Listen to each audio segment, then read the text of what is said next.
We, the people of South Africa, recognize the injustices of our past, honor those who have suffered for justice and freedom in our land, honor those who have worked hard to build and to develop our country.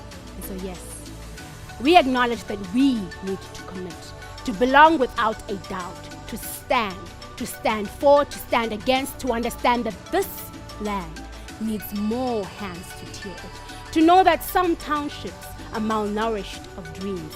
Some school grounds will bleed of youthful oxygen lest we commit to our soil. Hashtag I am staying.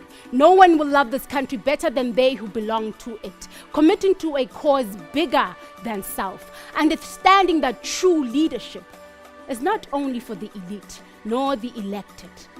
It has no emblem. It has compassion and a voice. Its ability is impartial. Mahatma Gandhi, Mother Teresa, Martin Luther King needed no prefix or suffix to their names, yet they served. And today, they are iconic citizens. So serve. Serve without intention and no strings attached. I promise you, history will be attached to you. Leading selflessly is to love without intention to receive praise. So yes, be a good Samaritan, devoting time, resources, and affection, expecting no refund. Be bothered by streets with more waste than honor. Be human and being with humility. I said, be human and being with humility. Extend thyself. Bathi, ukuzala, ukuzelula. Mina ngithi, ukubumbana, ukuzelula. As we unite, we extend ourselves across generations, alleviating and relieving each other's burdens. So yes, let us commit. Let us belong without a doubt. Let us stand. Let us stand for. Let us stand against. Let us understand that we need to be devoted citizens. Good evening, viewers at home. My name is Sibo Dube. I'd like to welcome you to the official launch of the Devoted Citizen Movement. Today in our studios, I have the founder of Devoted Citizen Movement, Reverend Chris Matebula. Rev, welcome. Thank you, Sibu. Today is Human Rights Day, and it's a very significant day in the South African calendar. And what a day you have chosen for you to launch this movement. Yeah, I think this is what we have been looking for. We have been praying for this, and I'm so glad that finally this day has arrived, and I'm looking forward to have a wonderful discussion with the viewers at home. Absolutely. Maybe let's start here. This is where the journey began. Yeah. Last year, June 2020, in the middle of a pandemic, you released a book titled Devoted Citizen. What inspired this book, and what is the thinking behind the book? You know, over the years, since 1994 when we got our independence, I picked up something with our citizens that as much as the country was handed over to us, or to give us the freedom, but I realized that we received a freedom without knowing the responsibilities as citizens. Here we are, we have the freedom, but we don't know the responsibility that comes with the freedom. I mean, after we took the country, a lot of things did not improve. Actually, a lot of things had to go down because we were not responsible, we were not caring enough for the infrastructure, we were not even treating one another in a proper way. So I realized that there's a lot of work in the area of training the citizens to become responsible citizens. And having read the book, the 21 chapters really encapsulate exactly what you're talking about, the fact that with freedom comes a responsibility. Yeah. Can you just unpack that part of your chapter? I know there's a chapter that focuses on that. First of all, one of the chapter talks about devoted citizens. They love their country. They become patriot of their country. I'm talking about devoted citizens. They honor the laws of the country. Yes. They vote responsibly. They don't litter. They invest in the country. I mean, they pay taxes. Those are the things that a devoted citizens actually must do. And those are the things that when we got our freedom, nobody told us that now you must clean the streets, you must never litter, and people, they still act as if it is not their country, it is something that belongs to other people. You look at the way we drive, we don't even honor the laws of the road. When the traffic light, it is red, it simply says stop. But people, they don't know that. So in this book, we thought we needed to teach the citizens to take those basic responsibility, because building a country, it is when you honor those basic laws, and that is how you build a strong country. beautiful. I mean, fast forward, it's now 2021, and you decided you want to officially launch a movement, the Devoted Citizen Movement. Can you just tell us a little bit more about the vision, the thinking behind this movement? Obviously, when we saw people responding the way they've responded in the area of a book to say, you know what, I want to teach these principles to my children. I want to teach this principle to my neighbors. And we saw a need to say, you know what, it must not just become a book, it must just become a movement. A movement, it is something that you take it from one level to the other, you know, to also to the next generation. So we thought it would be a beautiful thing if we can teach the citizens of the country, you know, beginning with the primary schools, you know, young children and teenagers, high schools. So we decided we're gonna take this thing and then into the area where it becomes a movement, where we're gonna influence all the South Africans to take responsibility and to build a successful country for the sake of the next generation. And you know, my understanding of a movement is that when a movement comes into play, they are there to transform something fundamentally. And I would like to find out from you, what gaps have you identified in South Africa where somebody who wants to be a part of this movement can actually fill? Where are the gaps and the opportunities you see the DCM coming in and filling in? Well, there are a lot of gaps, Sibu. There are a lot of gaps in this area. I mean, you'd realize that we are living in the country where we have a serious shortage of leadership. You know, we have a serious shortage of mentors. You know, we don't have role models. You know, that is the problem that we have in this country. Most of the time, you only hear about corruption, and then it's like everybody now that when you ask people, you know, what is it that you want to become? You find somebody says, I want to be a politician, because they've picked up a space of becoming rich quickly.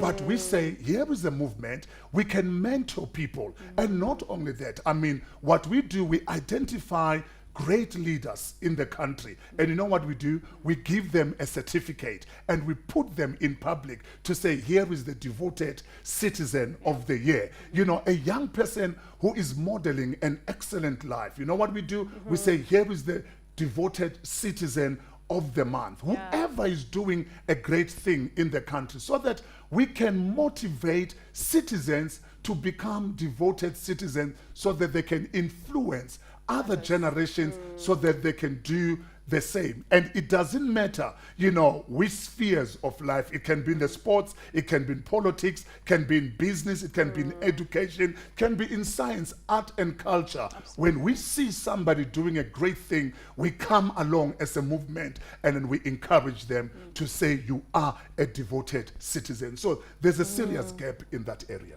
You know, one of the quotes that actually struck me in this book was when you mentioned a quote that says, a politician thinks about the next election, but a leader thinks about the next generation.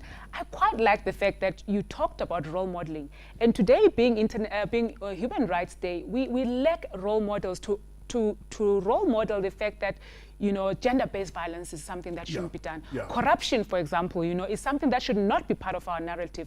How do you see the DCM movement getting into that space of social injustice and the space of corruption? How are you going to transform things? Definitely. Our motto here, Sib, is that devoted citizen, it is the voice for the citizens. You know, that is our motto. Not just a voice for the citizen, but a voice to the citizens. What we are saying to the citizens, if we are doing wrong, we actually gonna come and confront you, because we are not just doing things for ourselves, it's for the next generation. But at the same time, we have become a voice for the citizens, because there are many citizens, you know, who are going through a lot of pain. Some of them, they cannot stand in the court and present themselves or present their case. This is where we come in as devoted citizen. We get a best lawyer, you know, for those people to say, be a representative for this person who cannot defend themselves. So we come in, we defend those citizens who can't stand there by themselves. You know, we give a support to the community, to the country, so that everybody can get the justice that they deserve. That is what we do as devoted citizens. Remember, it is not just about us. You know, we are thinking about the next generation. That is why we also call upon all the citizens that when you vote, don't just think about today. Yeah. Think about the next generation, because it is not just a mark that you make on that block, but you are actually changing the lives of the next generation. So our focus, it is in that area where we develop as citizens so that they can take a responsibility and shape the future of this country for the benefit of the next generation. Yeah, I mean, you talk about voting. That is a very, very critical point in actually defining democracy in any society. How can voters hold the people they vote into power into account? How can they hold them accountable? You know, I'm actually excited, especially with this new law that introduces the independent candidates. You know, so it begins by one becoming a devoted citizen before you can hold someone accountable. Yeah. You know, if you can put someone who is devoted in the position, it will be very, very simple to hold those people accountable. But the problem that we had over the years, we have allowed people who have never won any battle in their backyard. Yeah. And then they don't have anything that they can present to the people to go into the public space. You know, they've never conquered anything, they've never proven themselves, and here they are up there, and now you want to hold them accountable. It becomes difficult. How do you hold people accountable? You need to train right people to be in those high positions, which is what we are doing as devoted citizens. We are developing devoted citizens who are going to represent us in an excellent way, in an excellent manner, so that even if they fail right there in public, we are able to remind them that these are the principles and the qualities of a devoted citizen. What is it that you are doing now? Because you said you're going to stand for 1, 2, 3, 4, 5 things. So you are not doing that. Now we are recalling those people as well. But the beauty is that now we have independent candidates, and devoted citizen will come along and make sure that we train even the independent candidate to be devoted citizen and change this country for the better. And I know, I mean, amongst those principles, you refer to things like leadership, heart of servanthood, integrity, a community builder. You know, and when you look at the narrative of most African countries, you find that that bit about being a community builder seems to lack. Why I say that? Sometimes resources are not accounted for. We're the richest continent in the world. Yeah. But look at the poverty that we're faced with. You know what breaks my heart? I actually discovered that there is 2 types of leaders in this country. You know, it's the first type of leaders is the life givers. You know, that is the first group of leaders. And you've got those that I call life takers. Sure. You know, and over the years, we have produced life takers leaders. When they get into power, they think about themselves. They think about their stomach. They don't think about the next generation.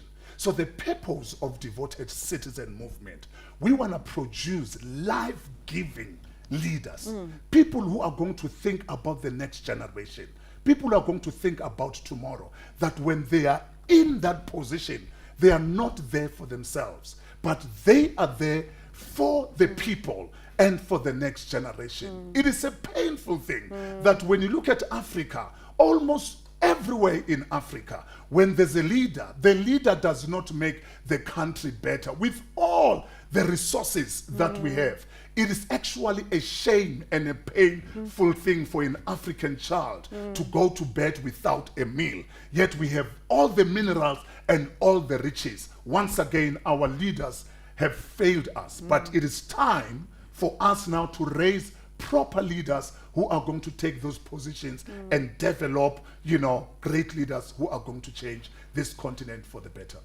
And listening to you speak now, I think I'll ask you the million-dollar question.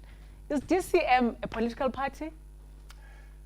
Let me be honest with you. DCM, it is not a political party. We are a movement. We are a group of people, a group of citizens who are concerned about the state of the country. You know, that is why even at this present moment, we are prepared to work with everybody. You know, if the ruling party, even right now, if they want us to come and train their people to become devoted citizens, we're going to do that with a smile, because we see beyond the political party. It doesn't matter who comes to us, you know, and then to ask us to do this. We're going to work with everybody, because our interest, it is the success and the well-being of South Africans and this country. And so what can South Africans look forward to? What are some of the activities or things that we can look forward to from the DCM? Maybe my appeal to the nation out there, I want to say to all of you who are at home disappointed by the state of our country, the leadership, and then whatever is happening, it is never too late, to change your environment. You can begin right now, and you can begin by becoming a member of Devoted Citizen. Let us build this country together with you. The days of us taking a back seat and thinking that someone else is going to fix my problem and is going to fix my country, those days are over. For the success of this country, or for this country to be successful, it depends on you. You need to bring your skills, you need to bring your influence, your contribution. You need to start wherever you are and make a difference. But we are giving you an opportunity to become a part of this movement where we can change this nation for the better. And if someone is watching at home and they want to be a part of this, how do they go about it? Well, we've got our website that is available, and then right now, and then it will reflect on the screen. You can give us a call. It doesn't matter. You are white, black, yellow. We accept all South Africans because we strongly believe that we are better and stronger together. If we can join hands and make sure we build this country, I strongly believe that South Africa has a brighter future, especially because you are a part of it. Thank you so much for this enlightening discussion, and I think it's clearer now for many people what you aim to do, and hopefully we will see more from DCM. Watch the space, and thank you for watching. We're looking forward to partner with you and change this country for the better. Wow, thank you, Reverend Mathebula, for that enlightening discussion, and I'm sure those of you who were wondering what DCM is all about tonight, you got the clarity. We're moving on to the next item of our program tonight, and we are going to invite our keynote speaker, Dr. John Tibane.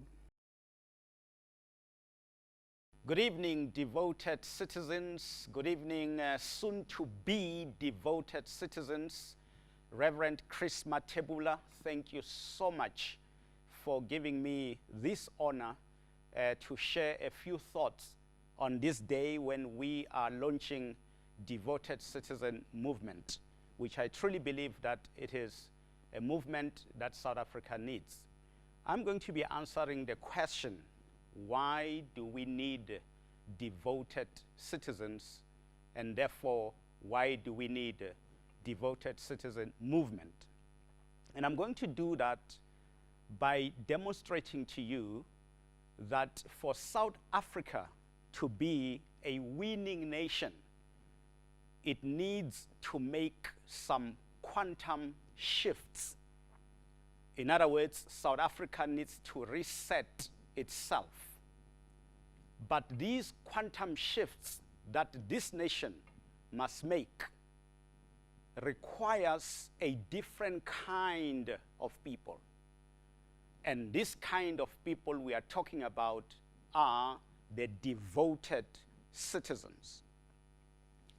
For South Africa to become a winning nation, there are many shifts that need to be made. I am going to talk about 4 of them. Because for these shifts to be a reality, we need devoted citizens in all the pillars of society, whether it is family, whether it is government, whether it is the economy, whether it is business, whether it is culture, politics, education, science, you name them. We need in every sphere of society to have devoted citizens being represented. Now, what are these 4 shifts that we need to be making? The first one is we need to shift from liberation to leadership. We need to shift from liberation to leadership. You see, liberation is good, but leadership is better. When we deal with issues of liberation, liberation frees you from, whilst leadership frees you to. So in other words, liberators help you to be free from the hand of the oppressor, whilst leaders help you to be free to enter the land of promise. So it is possible for you to be free from the land of oppression, but only to find yourself spending all your life in the desert. Liberators are important in our lives. And where we are right now as a country and as a nation, we have been liberated from the hand of the oppressor. We have been liberated from apartheid. We have been liberated from the land of oppression. But now we need to make a shift from focusing on liberation to now focus on leadership. You see, the challenge with liberation is liberators are trained and skilled to free you from the oppressor by killing the oppressor, by killing the enemy. So liberators, by design, they look for an enemy and they kill the enemy in order to free their people from the enemy. The challenge, though, is that after the enemy has been killed and destroyed, like we have destroyed apartheid, if the liberators do not mentally make a shift, a paradigm shift from being liberators to becoming leaders, what happens is they are going to continue with liberative tactics when those tactics are no longer necessary. So they will now look for an enemy. If they don't find the enemy, they will have to create an enemy because they are skilled at dealing with the enemy. And that is why many liberation movements, they tend to self-destruct. If you study history, you know that wonderful movements and organizations that were liberators and they did a great work. Once their people are liberated, they begin to self-destruct if they do not make a shift from liberation to leadership. Whether we like it or not, whoever helps you to cross the Red Sea may not necessarily be the one who helps you to cross the River Jordan. The tactics of escaping the enemy are not the same as the tactics for entering the land of promise. I am not cursing liberation and sanctifying leadership. I am saying there is a need for us to make a shift. You see, liberators, they use their intelligence to destroy an enemy, whilst leaders, they use their intelligence to spy the promised land. Leaders, they think about how are we going to have enough milk for our people? How are we going to have enough grapes for our people? How are we going to have enough honey for our people? That's what they are concerned about because they are leaders. Whilst liberators, they are also intelligent, but their intelligence is used to analyze the enemy and see how the enemy can be destroyed. And that is why there's a need for us to shift. That's the first shift. If you think about this shift, you will notice that we need a new cadre of people in our country, devoted citizens, people who have been trained to be committed to carry the burden of freedom.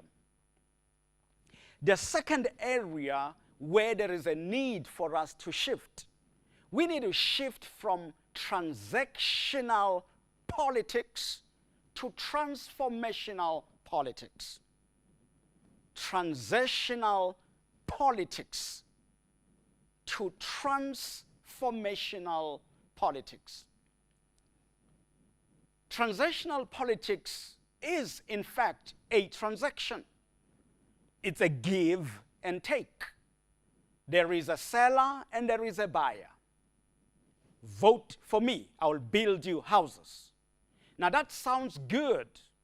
And in fact, that's how it should be. If you vote for me, I must build you the houses. But you see, the problem is, it is just a transaction. And in a transaction, usually there is a winner and a loser, even though it's a give and take. But people can bargain. It depends on who has got more negotiation power.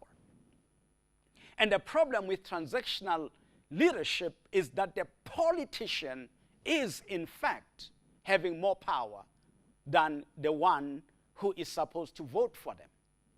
So they can agree for less. Why? Because they've got nothing. If you don't have water, even if I just promise you a glass of water, you will take it, even though you deserve to have a drum of water. But because you don't even have a teaspoon of water, you will agree for a glass of water in exchange for the votes. That is transactional politics. And transactional politics deals with the problems of today, whilst transformational politics, it's really about the bigger picture. Transformational politics, even though they will meet your present need whilst you are still a worm. But you see, transformation is about how can this worm or this caterpillar metamorphosize or transform until it becomes a butterfly. So transformational politics makes those who are involved not to see you as you are, but to see you as you can be. And they make a commitment to helping you become that which you were born to become. That is why it's a transformation. So they are committed to your tomorrow as well. They are committed to your total well-being or total wellness. And that is why there's a need in our country to make a shift from transactional politics to transformational politics. You see, transactional people, they are the now people. And because they are the now people and they are short-sighted, they want to get everything they can get right now for themselves. Because they know that many of them are actually mediocre people. They don't even know how they got that position, and there is no guarantee that they will be leading tomorrow. So they better get everything right now. It's a transaction. But a transformational person, they know that they got into that space because they deserve to be in that space, and they have what it takes to help this person, this citizen, who may be a worm financially, a worm in many other ways, to transform until they become a butterfly, which will fly over its anxieties, fly over its depression, and fly over its lack. But you need transformational politics. If you think about this shift from transactional to transformational politics, you will agree with me that we do need a new cadre of people. We need devoted citizens, people who are committed to the long term, people who are able to carry the burden of freedom. The third area of shifting where we need to make a quantum shift is that we need to shift from cosmetic reconstruction to foundational reconstruction. There's got to be a shift from cosmetic reconstruction to foundational reconstruction. If South Africa is to be a winning nation and in fact become the better world for all, we cannot afford to just invest in making cosmetic, superficial, symptomatic changes. We need to go to the root of things and make changes at a foundational level. If you read from the book of Psalms chapter 11, verse 3, King David makes a very important statement. And he was, in fact, a politician. And he was a ruler of a nation. And he must have known what he was talking about when he makes the following statement. If the foundations are destroyed, what can the righteous do? If the foundations are destroyed, what can the righteous do? The word righteous there, it means right standing with God. But it also means right standing with that which is good. In other words, a righteous person is someone who is of a good standing. In other words, they are on the right side of what is good. This means that these are well-meaning people. And I can tell you that across South Africa, there are many people who are well-meaning. They are on the right side of the law. They are on the right side of what is good. They are principled. They are well-charactered. Even when they go to work, they really want to work. Even when they are part of an organization, they really want to make a difference. But King David asked a question. If the foundations are destroyed, what can the well-meaning people do? And the answer is they can't do anything sustainable. So these many people, committed South Africans, who vote for people because they are hoping for a better life for all, they really want to participate. But you see, if the foundations are destroyed, then they labor in vain. The challenge is that many a times, when there has been an earthquake, which means the quaking of the earth, guess what?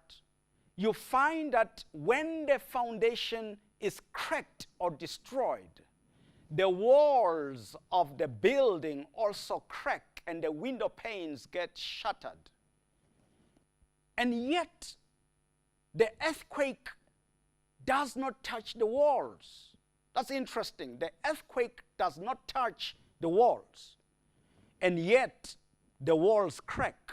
Why? Because the earthquake has touched the foundation and has messed up the foundation. And because these walls are now standing on a destroyed foundation, that's why they crack. Now, the problem is that many a times, many nations and even organizations, they spend time repairing the walls. And there's nothing wrong in repairing the walls, cosmetic changes. But those who repair the cracked walls without paying attention to the destroyed foundations, they do so in vain. Because even after you have repaired the cracked walls, a few weeks later, the walls will crack again even when there is no more earthquake. But the earthquake of yesterday, which destroyed the foundation yesterday, and you did not fix the foundation yesterday, but you fixed only the walls, these walls will crack on their own if the foundations are destroyed. What am I trying to say? South Africa needs to make a serious shift from just repainting the walls, from just making some little changes on the surface that look attractive to people, to the non-suspecting people, but actually begin to go and deal with what has been messed up at a foundational level. Issues of governance, issues of justice, issues of law, issues of character, issues of love and human dignity, those things that are so critical, which are foundational, that we have not been paying attention to. We need to make a shift, but this shift will not make itself. It needs a new kind of people. It needs devoted citizens. And that is why this movement is critical. In fact, I like it because it is called a movement, because it is going to assist to make the shifts that South Africa actually needs. Let me share with you the last point, and there are many areas of shifting, but I will end with this one, which is the fourth one, and that is we need to make a shift from output-based planning to outcomes-based planning. In fact, you could talk of output-based government or governing to outcomes-based governing. There's a difference between an output and an outcome. An output is something we produce or something we deliver. We can put it on the table or on the floor, or we can erect it and people can come and see it. It has been done. It has been delivered. It has been produced. It is very dangerous, though, to conduct your life just based on output and end there. The shift we must make is that we need to be outcomes-based in the way we do things. So what is an outcome? An outcome is that which we want to achieve, which will have a positive impact in a specific beneficiary. What makes an outcome different from an output is that an outcome, when you deliver it, you have a beneficiary in mind. Somebody must benefit from your work, not just you, somebody. There is someone who must benefit. So let me make an example here of an output. Imagine the Department of Roads in a given province. An output would sound like this: a 2-kilometer tarred road. Yes, we are going to build a 2-kilometer tarred road. And because that's their plan, they actually go ahead and build a 2-kilometer tarred road. And after they have done that, then they call the minister or they call the MEC or very important celebrities or premier or whoever to come and cut the ribbon and then open this road. And we celebrate, well done. Only to find that the road helps nobody. Maybe the only person it helps is some chief somewhere. It moves from the doorstep of the chief to some place somewhere. But an outcome would sound like this: connecting citizens to areas of economic activity. Connecting citizens to areas of economic activity. Why? There is a higher goal. People have been excluded from economic activity. So because this Department of Roads belongs to a government that talks a lot about inclusive economy, because it is a responsible, accountable department, then it plans outcomes-based. The outcome should be to connect our villages, to connect our citizens to areas of economic activity. If you do that, the road can still be a 2-kilometer tarred road, but the direction it is going to take and the points it is going to touch, the turns it is going to make, it's influenced by the fact that it is connecting citizens to areas of economic activity. You see the shift from output-based governing to outcomes-based governing. If we make that shift, I tell you now that many of these service delivery protests would not happen. Why? Because the citizens of the country, they will be benefiting, because the citizens are the beneficiaries of government delivery, but only if we have an outcomes-based delivery, outcome-based government, and not an output-based government. This shift can only happen if in all the spheres and the pillars of society we have devoted citizens who have the ability to carry the burden of freedom.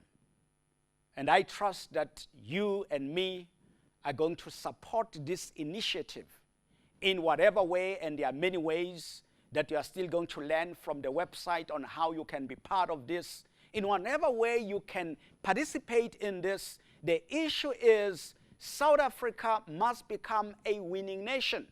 But for it to become a winning nation, we can't continue doing things the way we have been doing. We need to reset ourselves. We need to make some serious shifts. And these shifts can't make themselves. They need you and me.